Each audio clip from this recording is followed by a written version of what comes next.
This is ProBlogger. Hey there, it's Darren Rouse from ProBlogger. Welcome to episode 180 of the ProBlogger podcast, where today I want to talk about Facebook Live and give you my top 7 different ways to use this technology that I think has a lot of benefits for bloggers. As I said at the top, my name is Darren Rouse and I'm the blogger behind ProBlogger.com, a blog, podcast, event, job board, series of ebooks, and many other things, all designed to help you as a blogger to grow your audience and to make money from your blog. You can learn more about ProBlogger over at ProBlogger.com.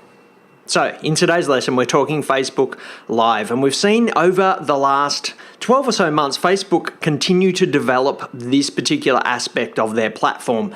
Initially, it was only available to larger influencers or verified account holders, but then they opened it up to everyone. And I've seen a lot of our audience begin to experiment with the technology. But Facebook haven't just let this technology kind of sit dormant. Over the last few weeks, they've made it even easier to do. You can now do it from your desktop. You just need to log into Facebook itself, and there's an option to do a Facebook Live broadcast from your webcam, which really opens it up to even more bloggers. And I suspect they're going to continue to develop it even further. I hope they add things like being able to share your screen and to do split screens. You can do a lot of that stuff using other tools, and we'll touch on some of that a little bit later on today. So I know a number of you as readers of ProBlogger are already using Facebook Live, but I suspect there's many of you who've been looking at this technology and wondering how you would use it. And that's what I want to focus upon today. I want to give you 7 ways to use Facebook Live to help to grow your brand, to grow your audience, and to make money from your blog and to build your business. You can find today's show notes where I will summarize what I've got for you today and give you a full transcript, as well as link to some of the tools that I mentioned over at ProBlogger.com/podcast/180. Creating great content, finding an audience, building engagement, monetizing your blog. This is ProBlogger.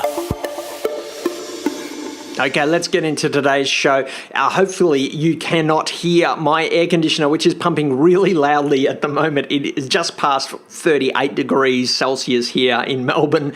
Hot summer's day, just over 100 Fahrenheit. But I'm not going to let that deter me. I want to get into some of these different ways that you can use Facebook Live. But before I do, I just want to really briefly give you some of the why of using Facebook Live. And I'm going to whip through these reasons really quickly. Firstly, for me, Facebook Live, the real benefit of it is that it gives you a live interaction with your audience. It's all about engagement. It's all about understanding who is reading your blog and who's watching you, because you get immediate feedback. But more importantly than that, it personalizes your brand and it shows your followers, your readers, who you are.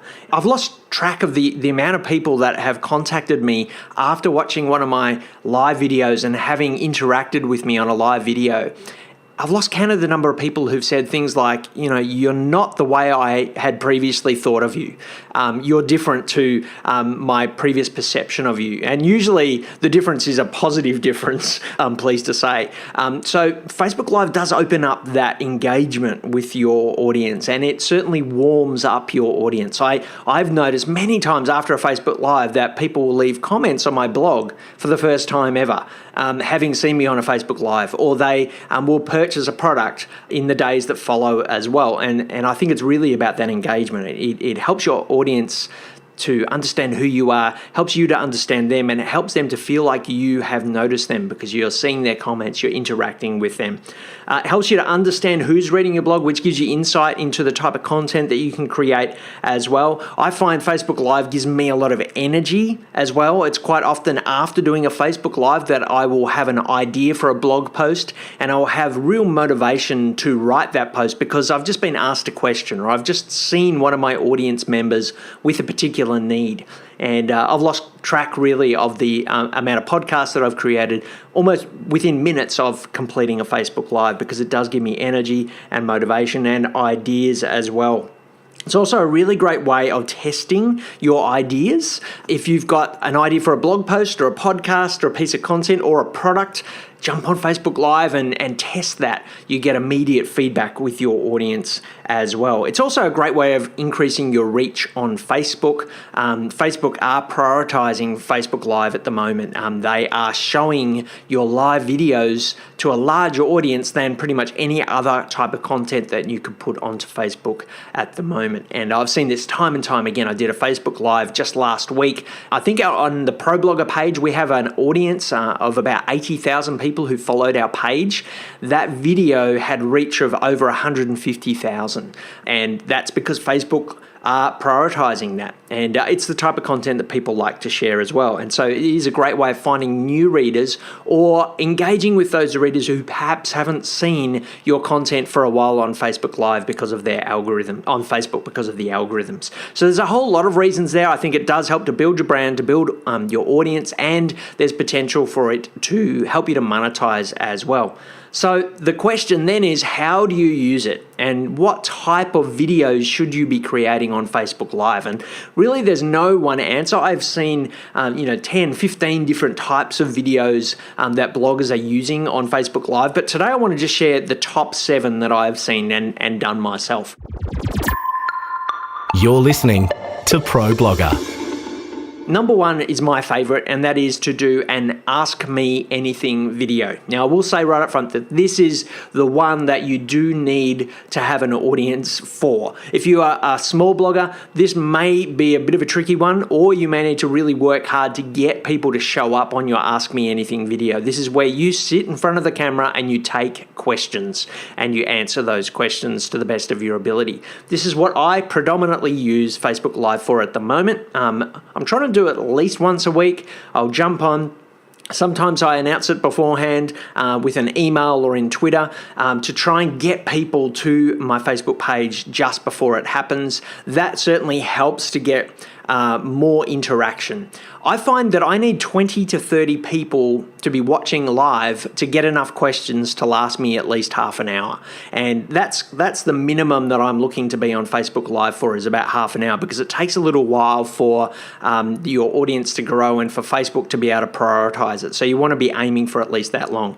Ultimately, it's a Ask Me Anything type session, but sometimes it is helpful to be able to put a topic around it as well. So you could say, if you're a photography blogger, ask me anything about portrait photography, or ask me anything about landscape photography. That sometimes can help to draw people in with that particular interest. Sometimes it's also good to be able to go into those sessions with some questions that you've already been asked to kind of get the ball rolling. So you might say on your Facebook page a few hours before you're going to do the video that you're taking questions and that you will answer them in an upcoming live video. Ask Me Anything is really great if you do have that audience. It does build engagement, and this is where you do get that conversation with your audience. And it's one of the few places that you can almost have a real-time conversation with your audience. And these are the ones where I often get those emails afterwards of people, really saying, thank you so much for answering my question. And, you are different to the way I expected. Because you can be a bit playful in these type of sessions. So Ask Me Anything videos is number 1. Number 2 is to teach something. Prepare a talk. Prepare some tips, prepare some teaching of some kind. Usually I would take in about 5 different points that I want to make on a particular topic, and I would make the topic a pain point of my audience, or a challenge that they're trying to overcome, and then I would present 5 or so things about how to overcome that. You want to aim for about maybe 10 to 15 minutes of teaching, and then you can switch into a Q&A.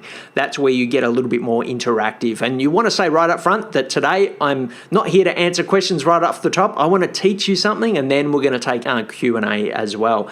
That really does work well. Now, you can use some visuals with that. I've seen people standing in front of a whiteboard where they have their points written. I've seen people use their camera on their phone and flipped it around to show the points on a screen, so as a PowerPoint presentation. I've seen people stand in front of televisions where they have a PowerPoint, so they're able to have some visuals for their teaching as well. Using those visuals can really work well. I really hope that Facebook do add in the ability to do screen sharing natively from their app or from the desktop option that they have at the moment, because that will certainly help with the teaching, because you will be able to use your visuals. But there are other tools that you can use to do that as well. There's a tool called Wirecast, which will enable you to have multiple cameras and also to share your screen, your desktop on your computer. And you could also use a tool called Zoom. Zoom is a webinar tool, and you can actually do a webinar and then share that to Facebook Live. So that would be another way that you could share some slides in a fairly easy way. But the key here is to think about what you're going to teach and make sure it's something that really is a pain point of your audience, or is something that they want to learn. And one of the great things as bloggers when it comes to this is that if you've already got content on your blog that teaches something, that you can really quite easily take one of those old posts that you've written and repurpose that into a live video. You've already got the content there, you've got your main points already lined out. It is just a matter of speaking those points. Don't read them, you want to speak them. Creating great content and building your audience. This is ProBlogger. Number 3 type of video that you might want to use is where you want to use the live video to promote some content that you've already published. And this is something I've done a number of times, and I've done it a number of times, particularly on Digital Photography School. And what I was doing for a while on the DPS Facebook page was to jump on and to do a Facebook Live just after our newsletter went out. And what I would do is basically run through the newsletter and show our viewers of the video the posts that we'd published over the last week. If you've subscribed to the DPS newsletter, you'll know that we send out once a week an email that just basically shows the 14 posts that we've published over the last week. And so we list them. It's a very simple email. And so what I did was basically I showed people the content. And I used my phone to do this, and I flipped the camera around and showed the screen of my computer and actually talked about each of the pieces of content that we published over the last week. And then in the description of that video, I shared the links of each of those pieces of content as well, so people could then go and find those pieces of content. And that did really well. We saw spikes in traffic, but it also helped us to get new subscribers to our newsletter, because at the start of that video I was saying, hey, if you haven't already got our newsletter, here's what it looks like, and I showed them, and here's the new content that we promoted this week. And that motivated some people to sign up for our newsletter as well.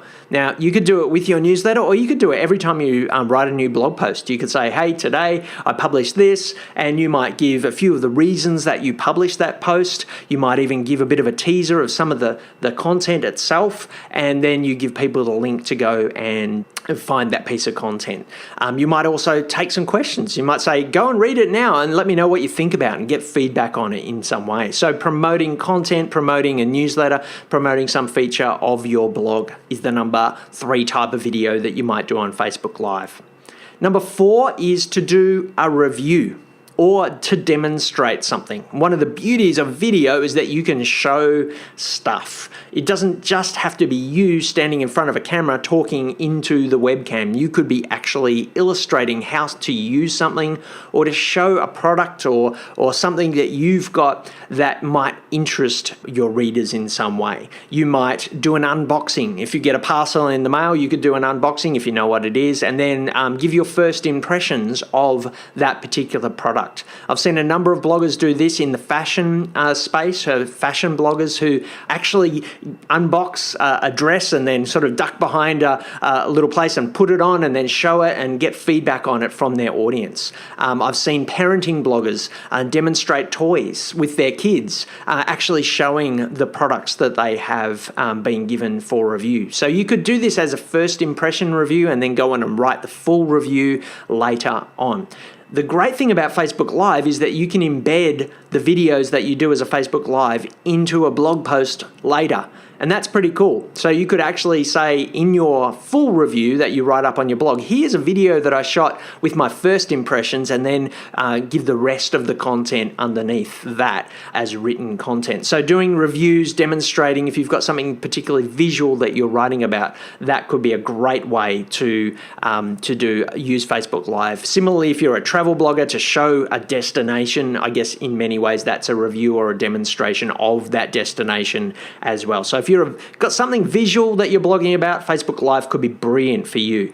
Number 5 way that you can use Facebook Live is to recap an event. I know a lot of you go to conferences, you go to workshops, you go to different types of events, and using Facebook Live in that scenario is brilliant. Firstly, you could actually be showing part of the event. Now, you need to get a bit of permission. You need to actually find out what the terms of service are of that event. You probably don't want to be live broadcasting keynote speeches without permission. But at the end of the day, that is often a great time for you to do a Facebook Live because you can recap what happened at the event.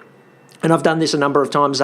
Last year at Social Media Marketing World, at the end of every day, I would get on and do a Facebook Live video for my followers of here's the top 5 things that I learned at Social Media Marketing World this year. And that was great because it actually shared what I was learning with my audience. I have a large audience that want to be at the event that I'm at, but most of them just can't be there. And so to be able to give some sort of an insight of that, to show them parts of that event can be a really good thing as well. So if you are going to an event, make sure at the end of that day, at the start of the day perhaps, just do some little snippets throughout the day of different things that you learn at the event. How to build and monetize your blog. This is Pro Blogger. Number 6 thing that you can do for Facebook Live, I've already kind of just touched on it there, is to do interviews. And this is something you could do at an event, to actually ask a speaker, ask another attendee, can I ask you a few questions about the topic that you spoke about or a session that you've been at, and to interview people can be a great way of doing a Facebook Live. This gets someone else into your video, which brings a bit of variety to what you're doing as well. But it doesn't have to be at an event. At an event, you could actually arrange to meet someone, find a quiet room somewhere, and to do a longer interview, a more formal interview as well. These can be done live, or they can be done using some of the tools like Zoom, the webinar tool that enables you to do split sharing. At the moment, Facebook Live don't natively let you do split sharing, but I have heard some rumors that might be coming. But at the moment, you can use tools like Zoom to do that as well. So it might be more of a virtual interview in some ways as well. The last type of video that I'm kind of keen to experiment with, and I've seen Social Media Examiner do this a number of times, is where they give their Facebook Live access to a guest presenter. So if you think about guest posts on blogs, that's fairly common today. We allow people to write a useful piece of content on our blog. Why not consider giving access to someone to your Facebook page to do a live video? Now, this takes a bit of trust because you're going to have to give them some admin rights to your Facebook page. So you don't want to just be doing this to anyone. But if you've got an expert in your field, someone that you know and trust, get them on to do an Ask Me Anything, or get them on to do a teaching type one. Get them on to present something. That can actually be really interesting because it shows your audience that you're connected with other people in your industry. It gives them another voice, which adds a bit of variety to your page, and they may promote it as well if there's someone who has some influence in their space, and they might share it to their network, which then helps your page to be found by more people as well. Again, that takes some trust. So don't just give your access to your Facebook page to anyone, but that's something that you might want to do. Now, they're just 7 things that you could do with a Facebook Live. Ask Me Anything, teach something, promote content or your newsletter, do a review or a demonstration, recap an event, interview someone, or get a guest presenter on. You could do a lot more than that. You could do it behind the scenes, you could do announcements, you could do previews of things that are coming up. But those 7 things that I've gone through are the things that I've used Facebook Live for with best results. But I would love to hear what you think. How have you used Facebook Live? Now, you can tell us how you've done that over on the show notes at problogger.com/podcast/180, or you can share that over in our Facebook group. Just search on Facebook for Pro Blogger Podcast Listeners. Lastly, I want to challenge you to do a Facebook Live this week. I know for a fact that a large percentage of you have not done your first Facebook Live. I want to challenge you to do it today. Whether anyone shows up to your Facebook Live or not, it doesn't matter. The great thing about Facebook Live is that once the live session is over, it becomes a video on your page or in your group, wherever you decide to do it. And it becomes content that you can then embed into a blog post, or that you can will remain on your page and people can access afterwards. Facebook continues to share it later on. So even if no one shows up to it, if you do a teaching, for example, and no one shows up, it still is valuable content as well. So I want you to choose one of those 7 types of Facebook Lives, to do it on your Facebook page, and then to come into our Facebook group, ProBlogger Podcast Listeners, and to share what you did, to leave a link to your Facebook Live. I really want to see as many Facebook Lives over the next 7 days as possible. So again, go to the Facebook group, ProBlogger Podcast Listeners, and drop a link to your next Facebook Live. I challenge you, I dare you, I double dare you. Do it today. Thanks for listening. Again, you can find the show notes over at problogger.com/podcast/180, where I'll also share a blog post that I wrote last year with 30 tips on how to do a Facebook Live as well. 30 tips on actually doing it, the logistics of doing it. So I hope you find that useful over in the show notes today. Thanks for listening. Chat with you next week. You've been listening to ProBlogger. If you'd like to comment on any of today's topics or subscribe to the series, find us at problogger.com/podcast. Tweet us at ProBlogger. Find us at facebook.com/ProBlogger, or search ProBlogger on iTunes. Before I go, I want to give a big shout out and say thank you to Craig Hewitt and the team at Podcast Motor, who've been editing all of our podcasts for some time now. Podcast Motor have a great range of services for podcasters at all levels. They can help you to set up your podcast, but also offer a couple of excellent services to help you to edit your shows and get them up with great show notes. Check them out at podcastmotor.com.